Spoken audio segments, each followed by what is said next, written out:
தமிழ்நாடு அரசோட இந்து சமய அறநிலைத்துறைன்னு சொல்லுவாங்க இல்லையா? அதுல சில வேலை வாய்ப்புகளை அறிவிச்சிருக்காங்க. இதுக்கு யாரெல்லாம் விண்ணப்பிக்கலாம், எப்படி விண்ணப்பிக்கலாம் அப்படிங்கறத விரிவா பார்க்கலாம்.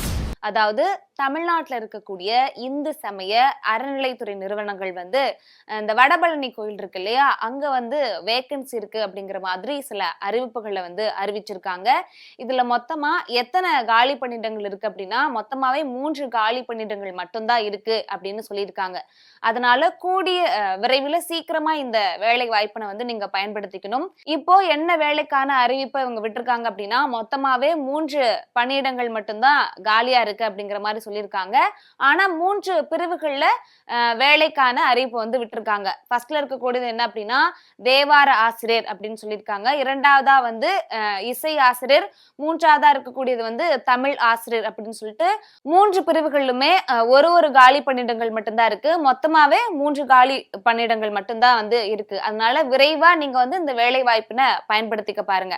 இந்த வேலைக்கு நீங்க விண்ணப்பிக்கிறீங்க அப்படின்னா உங்களுடைய கல்வி தகுதி என்னவா இருக்கணும் அப்படின்னா, இப்ப நீங்க தேவார ஆசிரியருக்கு நீங்க விண்ணப்பிக்கிறீங்க அப்படின்னா அரசு நிறுவனம் நடத்திருக்கக்கூடிய அந்த பன்னிரு திருமுறைன்னு சொல்லுவாங்க இல்லையா, அந்த படிப்பை நீங்க முடிச்சிருக்கணும். அதாவது 3 ஆண்டுகள் முடிச்சிருக்கணும் அப்படிங்கிற மாதிரி சொல்லியிருக்காங்க.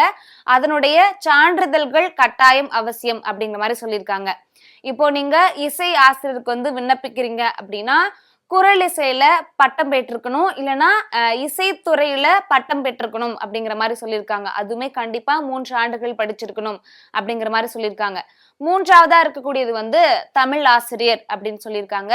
இதுல தமிழ் இளங்கலை இல்லைன்னா கல்விகள் படிச்சிருக்கலாம். அதுவும் 3 ஆண்டுகள் கண்டிப்பா படிச்சிருக்கணும். எதுக்கு நான் 3 ஆண்டுகள் சொல்றேன் அப்படின்னா அந்த 3 ஆண்டுகளுமே நேரடியா நீங்க கல்லூரிக்கு போயிருக்கணும். அது கட்டாயம். அதனுடைய சான்றிதழ்கள் மட்டும்தான் எடுத்துக்கப்படும் அப்படிங்கிற மாதிரி சொல்லியிருக்காங்க. இந்த வேலைக்கு எப்படி விண்ணப்பிக்க முடியும் அப்படின்னா தபால் மூலியமா மட்டும்தான் விண்ணப்பிக்க முடியும் அப்படிங்கிற மாதிரி சொல்லியிருக்காங்க. ஒரு லிங்க் கொடுத்திருக்காங்க.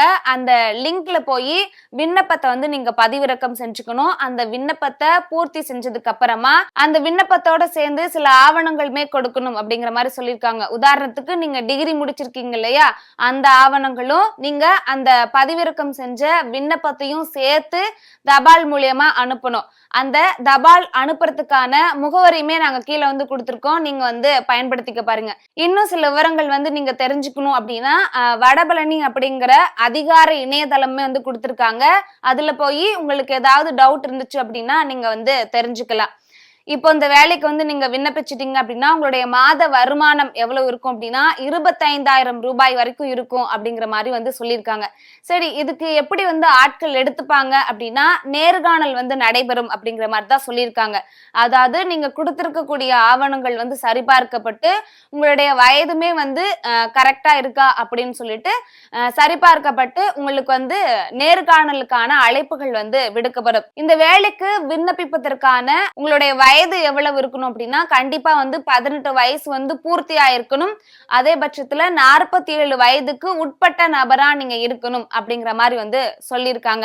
இந்த வேலைக்கு விண்ணப்பிப்பதற்கான கால அவகாசமே கொடுத்திருக்காங்க. அது என்னைக்கு அப்படின்னா 30/9/2025 இந்த நாள் தான் இந்த வேலைக்கு விண்ணப்பிப்பதற்கான கடைசி அவகாச நாளா கொடுத்திருக்காங்க.